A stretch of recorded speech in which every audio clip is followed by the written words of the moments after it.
Less than 8% of jobs that are out there have a perfect fit for an educational degree at a college.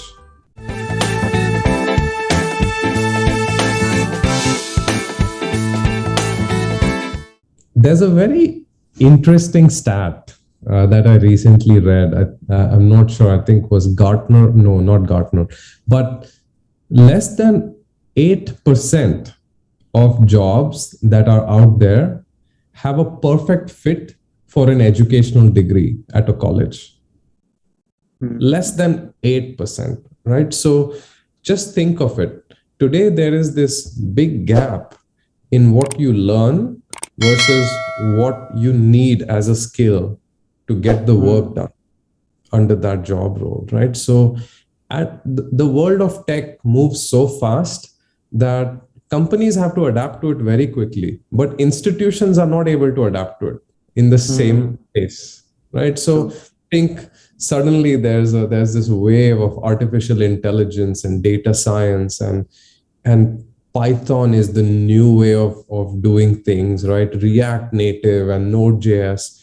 But institutions are still teaching C, C++, and Java, which of course are the core of a lot of computer science skill sets. But to take it up to that level of where it makes sense and it's relevant to the job market, we are falling way behind, right? So one of the things I always tell students is it's great that you got the best school of your choice for a computer science major, right? Great. Is it going to solve all of the requirements for that job you desire at Google or Microsoft or Apple? No.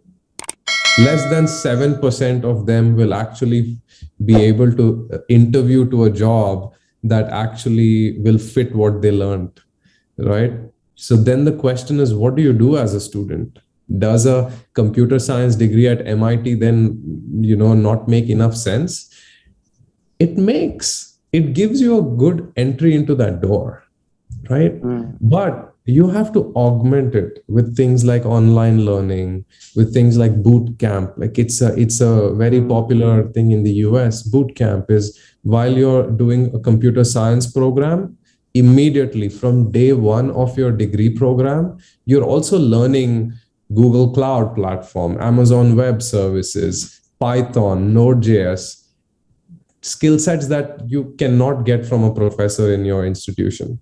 True. Very rarely will you get it, right? So that's where I think when you think of global education and where it's going to go, I feel none of these are 100% fit.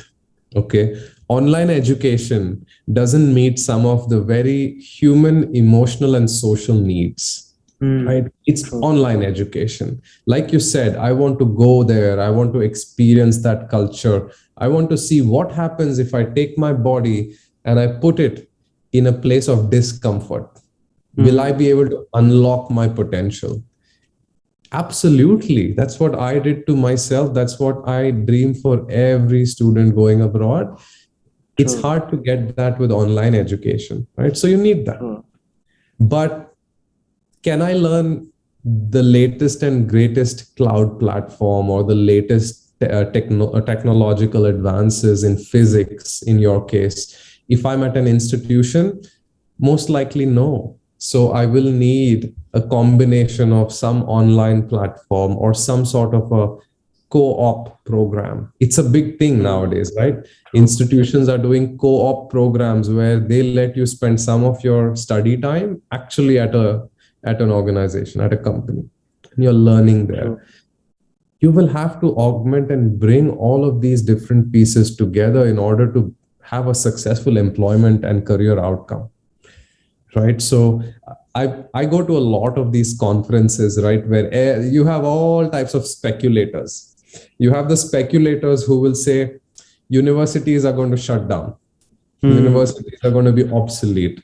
You have people who come and say all this online learning and Khan Academy and everything, it's all going to shut down because nobody can compare with the real life experience of a university. The True. fact of the matter for me is none of them will shut down. It just has to be a combination, just because of True. the pace of one, but the social, emotional connect of the other. They cannot do without each other. That's how I see True. the future, right? True.